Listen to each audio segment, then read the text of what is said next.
artery, yung FAD or yung peripheral artery disease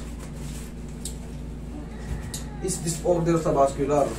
Ngayon, magkukos ngayon yun na mga siyempre pagka nagkakaroon ng narrowing yung mga artery, yung bloodstream o yung pag-ikot ng dugo, mapipigilan. Kaya mangyayari yan, mamamanhid, mangingirot na parang hindi mo mawari.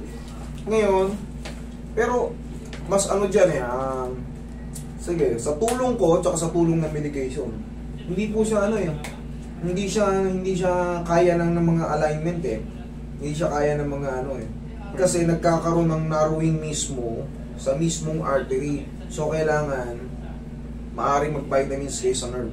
Yun ang Neurobion. Yan ang magiging niyan. Neurobion po yung iniinom. Kailangan may tulong ko, may tulong din ang mga para maging healthy ulit yung mga artery. Kasi yung artery, sumusunod lang yan sa mga galaw natin. Hindi siya talaga Pero nakakagalaw ako. Ayun nga, sumusunod lang yan sa galaw. Anong nangyayari? Kumikipot. Yung mga artery, maliliit na nga yun kumipot pa. Kakaroon pa na rin kaya hindi makatagos yung bloodstream natin. Ngayon, makakaramdam ka ng numbness, irritation. Ayun. Higa kang patagilid.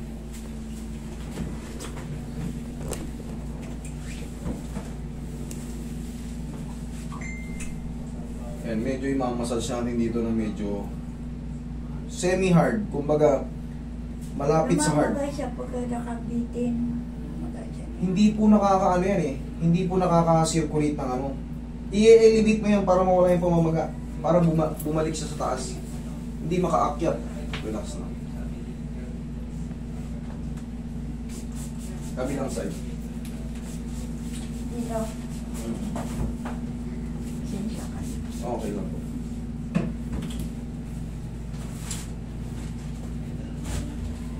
Saan na nakatira sila, Inan? Si Ina nandiyan sila sa monumento. Monumento pa. Si Tata, buhay pa ba yun? Namatay na si Tata. Ang kinamatay? Tata. Nagkaroon ng ano ba yun? Di ba may kapatid pa yung isa silang batang babae? Si Marimar, andyan sa Marilao.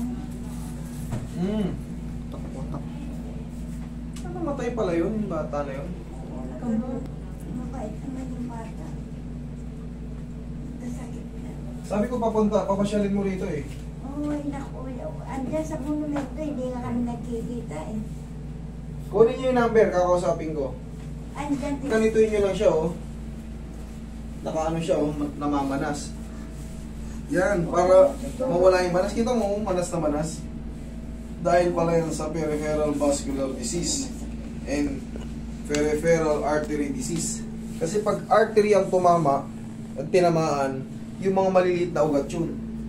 Ngayon, pwedeng dayain siya sa massage. Ano mo? Pero para maging healthy ulit yung artery, vitamin sa nerve. Okay? Neurobion. Bahala na po kayo sa yung sa, kasi hindi ako pwede magreseta ng ng gamot. May alam ko na mas maganda. Sa mga allergic ako dyan sa mga pangalan ng gamot.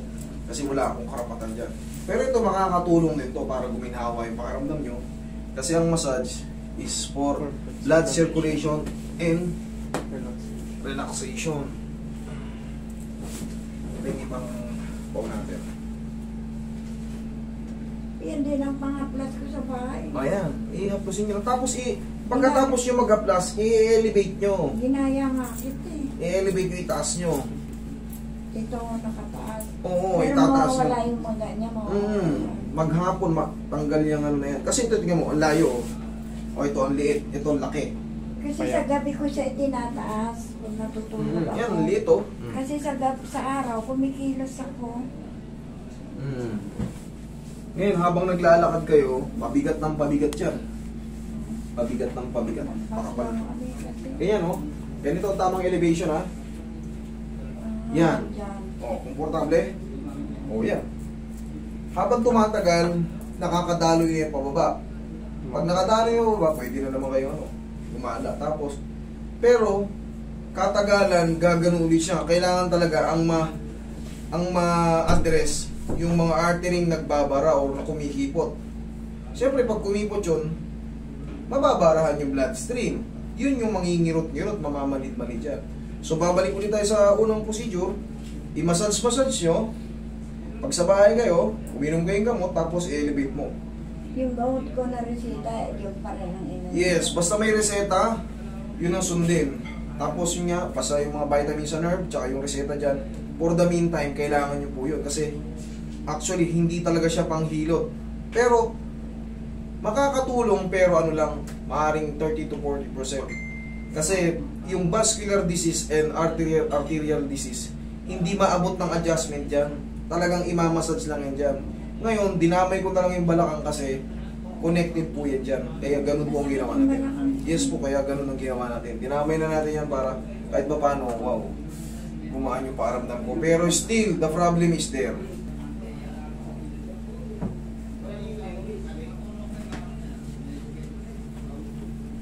Anong pangalan ni Inan sa ano? Inan Pertis lang eh. Mas matanda pala sa akin, 1996. Sige, lakad kayo. Ayan. Hindi yan si Inan. Hindi ba yan? Patingin. Ano ni Kuya Dani yun eh. Inan Pertis. O, di yan nakasip yun. O, ano, kahit pa paano, ano? Nawala yung ganito. Nawala. Okay. Sige, thank you. Sige, uwi na kayo.